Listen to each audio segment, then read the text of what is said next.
Awesome. All right.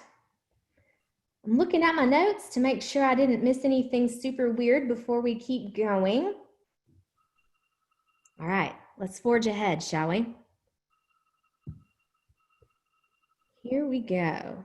I want to talk a little bit about flow, because flow is going to be a little bit different. I'm going to clear off some space real quick. So I'm just going to come to edit, select all, and I'm going to hit the delete button. We still got our background. That's okay.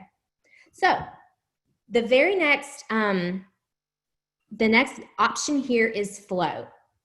This is fantastic because the way that this is going to work, it's kind of the first time that you're going to be able to adjust and tell it. Here, I'm going to pin this and move it over here so you can see what I'm doing. These are, of course, for your portrait pages. Let's say, actually, I want 7 rows and 6 columns. When I make those adjustments, if you watch the portrait dimensions, they're changing automatically to fill what it is that I want. Let's say that I decide I want my pictures to be bigger. Well, if you make them bigger, you can't have that many pictures on the page, is what it's going to show me.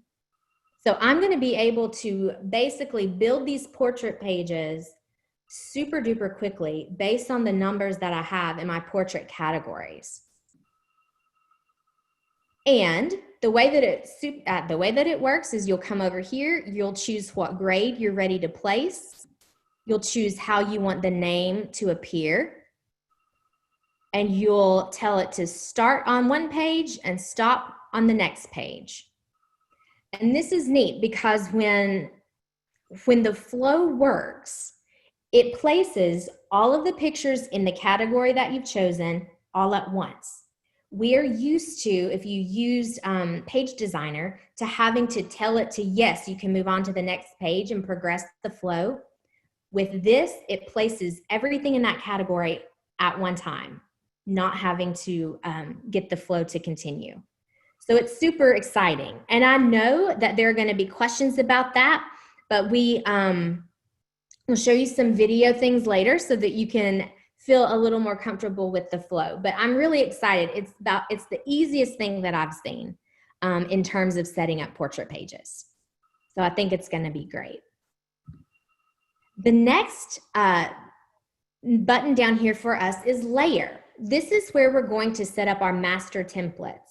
So anything that applies to a master template or that is on the master template will be applied to every page of your book. So think page numbers, folio art, something that you want to appear on every single page of the book. You're going to, you would click on here, adjust what you want, and then once you do that, it will be applied to every page of the book. Super duper easy. So a good thing that you might use for that might be like where your page numbers are, Right. and add in some folio artwork would be a great thing to put on your master template. Exactly. Exactly. My last box here is history. And this is important because we know how important that line of sight is for the activity that's happening on LayoutPro. So just know that for every page, right? For every page, advisors have access to see who has worked on it that day. You have access to see everyone who's worked on that page. You can tell how long people have been logged in, how much time they've been there, when did they log in, all of those things. So as I like to say, there is no hiding in LayoutPro. You can always go back and see who's been working on what, did they work over the weekend like I asked. All of those types of pieces of information are right there for you.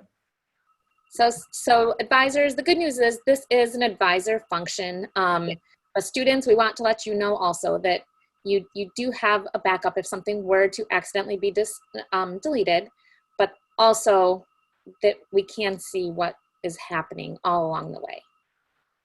That's right. Ryan, I forgot something that I want to backtrack and do really quick. I bet you know what it is. So here I've popped my headline onto the page. You guys, look what happens when I misspell the word headline.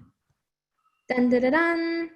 It's going to tell me right away with a red underline. We have dynamic spell check for the first time. I'm super duper excited about this. Students are used to having their spelling mistakes caught in real time, usually in Word or whatever they're using. And this is, I think it's going to make a lot of advisors' lives easier. Hey, Rebecca, I have a question for you. Yes. Did you know that if a school gives us their student list, that it will actually check the spellings of students' names also and underline those too? Is that true? Yeah. So super exciting. It will have a red line. If you spell the student's name wrong, it will underline it in red as soon as we get your student list. So again, we want to make sure we get those right at the beginning of the school year, get that student list with your the grades associated with those students. So I don't have to wait for my portrait CD, right? Nope, absolutely not. And you can, I mean, I would suggest first name, last name, grade, and parent emails if possible, because that's going to also help you with your marketing needs too. Oh man, I love that. I love that. Those are the biggest headaches, right, advisors and students who are editing yearbooks, is misspellings and misspelled names. So we're trying our best to help you as much as we can. So just to wrap it up, I know we've gone through all of these capabilities over here. I want to address these little capabilities down here, the bottom right-hand side. This is so fun. If I come to up here to comment, I'm able to say add headline. Boop.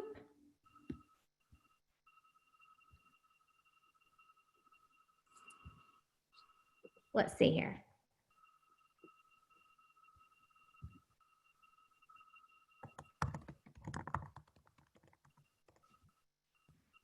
Ta-da!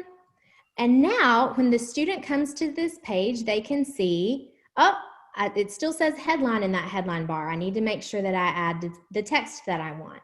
It's also going to pop up, look, down here in the comments panel, I have a number 1. That means that there is a comment to look at. Here it is. And as the staff member, I can click it when it has been resolved.